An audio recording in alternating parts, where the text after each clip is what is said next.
Greetings! Welcome back to the BusyBeeCrew. This is Elliot and Olivia coming at you with another update on the world.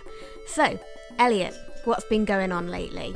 Well, today we're going to be looking at the Five Eyes Alliance, which is this strange, weird thing. Of course, we've got a picture of an eye up there.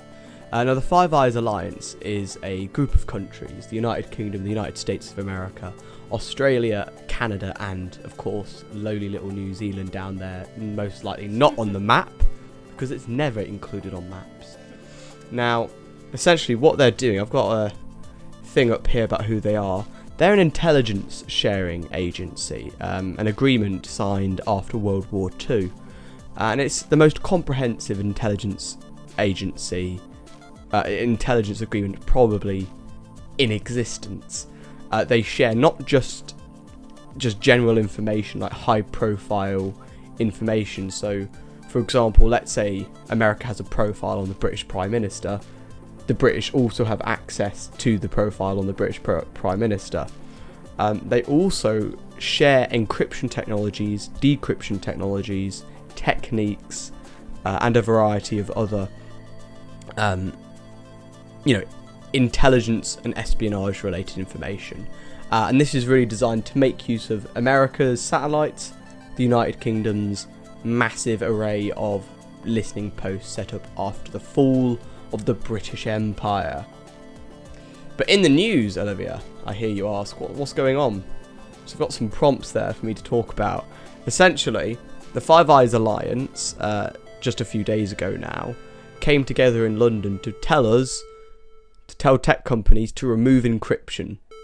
Not completely, but to at minimum add in back doors. And we've got an article from Reuters here. Essentially, these enforcement agencies want access to encrypted material. Think of your WhatsApp text messages. They want access to that information. And you can see there, encryption should not come at the expense of the public safety. And this is really designed, apparently, governments do what governments say. They are claiming it's because of public safety and stopping criminals. Terrorism, massive example.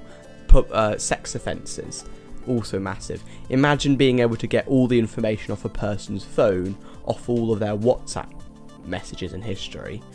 It has been reported that terrorists like Al-Qaeda used WhatsApp as their primary messaging platform, because it's end-to-end encrypted. No one can encrypt it. So it actually, the governments want a backdoor program at minimum, and there was a suggestion which was removed from the final statement for a ghost program, which essentially means that they can have access to live information. So if you've got a WhatsApp chat going on, they could actually view that image live, view what's being said. So the question, I guess, then is, what do you think about it? So, Olivia, what do you think?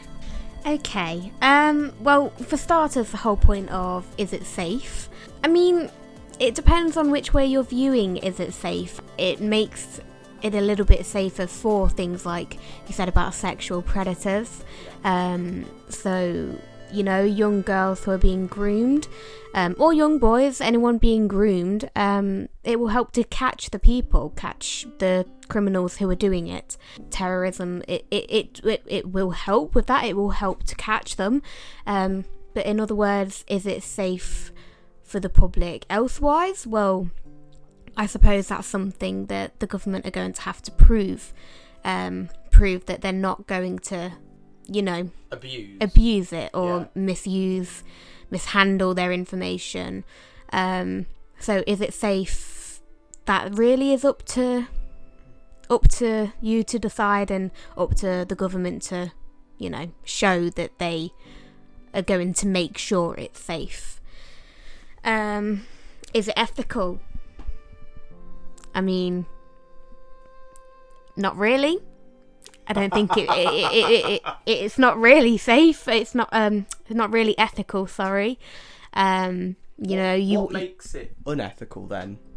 Well, what makes it unethical, I would suppose, would simply be that it is an invasion of privacy. Yeah, massive one. Yeah, you are looking into your public's private lives, and that to some extent is not right. Not really ethical at all, but in some ways it will still be good, just not necessarily right. Okay, Louis, I think that's very interesting points. I just want to pick back up on safety, whether it's safe or not. Mm-hmm. So, you remember the Cambridge Analytica scandal with Facebook? A lot of information was leaked during the presidential and the Brexit referendums. The presidential election in the United States, and it was believed that Cambridge Analytica somehow affected the result of the election. Whether or not that's true is a different matter. The point is, a lot of user data was accessed. Yes. And we've recently had Capital One recently got hacked in America. Massive hack. National security numbers and everything got leaked. So here's my question. If companies like Facebook, who put a lot of effort into security, regardless of whether or not it's been successful, cannot protect that information, imagine giving the entirety of the United States, UK, Australia, Canada, and New Zealand's populations, all that, like hundreds of millions of people, giving all of that information to the government. And when I say that, I mean live chats, not necessarily live because it's not necessarily going to be a ghosting program, but the government could literally just say, we have suspicion that this person is up to something. They've bought chlorine online or something like that. They've bought things that could be used to make a bomb. So now we're going to start monitoring all of their chats because we've got a back door. We can just access it at all times. Then they get a store of data. If that gets hacked, or if anything goes wrong or mishandled, as you spoke about, then that's a lot of information. That's a lot of data that's just been completely and utterly breached. Oh, yeah. So I would say it's certainly not... It could improve public safety if used correctly and with the right controls in place. But then again, that information has to be stored somewhere. And it's not ethical at all. No, it's not ethical, but with the safety again, it really is up to the government to ensure that they have everything in place before they do this. They have to ensure that it's not going to happen, because if that does get hacked, that's going to be a hell of a lot of hell to pay. Do you trust Boris Johnson and Donald Trump? Not in the slightest. No. I think it's safe to say there is going to be a lot of trust in this. There is going to be quite a big uprising, I suppose.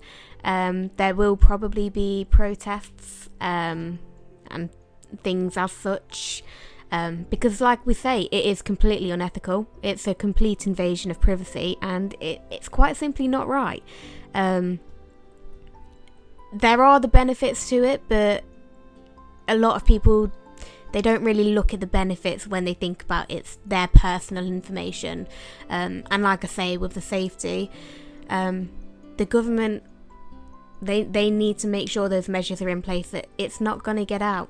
Because if they don't, they're going to screw up a lot of stuff for their countries. And things like this will never happen again. It just won't be able to happen again. That really brings us into our next point of... nothing to hide. No, nothing to hide. I do agree with this whole nothing to hide idea. If you're not a criminal, you've got nothing to hide, why do you care? I suppose saying why do you care isn't quite exactly what I mean, because I have nothing to hide, but I still care. But but at the same time, it's something I can get over because I know I'm not a criminal. I know I don't. Are you sure? No, well, that's debatable, isn't it? I know I don't do anything I don't do anything to incriminate myself. Not a criminal. I don't have anything to hide. But it is my private information, which I still don't want anyone to see. Like, I could be talking about something very, very personal that I don't want my government to know. Your government doesn't have to know everything about you, but I suppose that's also up to you to not give them any suspicions that you're doing anything wrong. Well, I think part of the issue is that everything could be construed as suspicious when you're looking at everyone with the eye of suspicion. The five eyes, should I say. Gotta get a pun in there somewhere. When you look at everyone with suspicion, which would inevitably be the case, and we already do, everyone is a potential criminal. Could be your mother, your sister. It could be me right now. Maybe I'm a criminal. I've stolen a balloon from Tesco. So part of the issue becomes what counts as suspicion that they are allowed to access. And, if I all of a sudden online purchase a whole bunch of cleaning materials, that could look very suspicious. What if I've murdered someone and I've now purchased all that just to clean it up? That could be misconstrued. So I think we have to really meter our understanding of nothing to hide. We all have something to hide, and that is our personal lives. For example, I don't want my personal search history to be available to the American NSA. My goodness, that would be very catastrophic. Anyway, that's all we've got time for today, folks. Thanks for watching this